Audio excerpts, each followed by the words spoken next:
ফরজ গোসল করার পদ্ধতি হলো, আপনার গোসল ফরজ হলে বাথরুমে গোসলখানায় গিয়ে সর্বপ্রথম আপনার শরীরের যে জায়গায় নাপাক লাগছে বা কাপড়ের যে জায়গায় নাপাক লাগছে সেই জায়গাটা কি করা, পরিষ্কার করে নেওয়া আগে।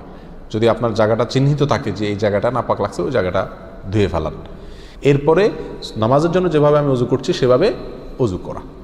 এরপরে অজু করা, হাতের কবজি ধোয়া, এরপরে কুলি করা, নাকে পানি দেওয়া, মুখ ধোয়া, হাতের কোণে পর্যন্ত ধোয়া, মাথা মাসা করা, এরকম অজু করা।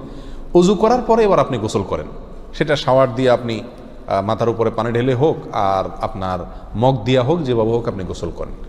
গোসল করা শেষ হয়ে গেলে, গোসল করে যখন বের হয়ে যাবেন, তখন যাওয়ার আগ দিয়া ওই যে পাও ধোয়া বাকি আছে হুজুর, যাওয়ার আগ দিয়া পায়ের ওখানে পানি ঢেলে টাকনো পর্যন্ত পাও ধুয়ে ফেললেন, বাস গোসল হয়ে গেল।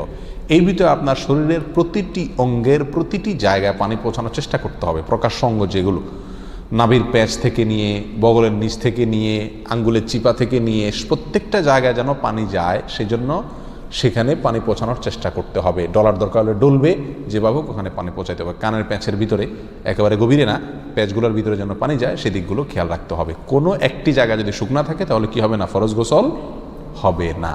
অতএব পরিপূর্ণ শরীর যাতে ধোয়া হয় সেদিকটা খেয়াল রাখতে হবে। নেল পালিশ ইত্যাদি বা কোনো রং টং ইত্যাদির কারণে যদি কোনো আবরণ থাকে শরীরের উপরে, তাহলে সেগুলো সরা নিতে হবে, তা না হলে কি হবে না, ফরজ গোসল আদায় হবে না।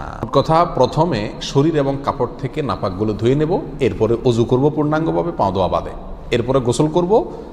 আর বের হওয়ার সময় দোনো পাও টাকনো পর্যন্ত ধুয়ে তারপর বের হয়ে যাব।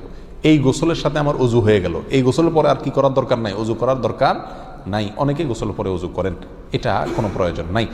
তবে কেউ যদি গোসল করা অবস্থায় তার পেশাব চলে আসে, অনেকে আছে পানির স্পর্শ লাগলে পেশাব বেশি আসে, তো গোসল করা অবস্থায় যদি তিনি পেশাব করে দেন বা অজুভঙ্গের কোনো কারণ তার ভিতরে আসে, তার বায়ু ছাড়লেন, তাহলে তো সেক্ষেত্রে অজু যেটা শুরুতে করছিল ওইটুক তো আর নাই। তাহলে তাকে আবার কি করতে হবে, নতুন করে গোসলের পরে অজু করতে হবে। এ হলো মোটামুটি ফরজ গোসলের পদ্ধতি।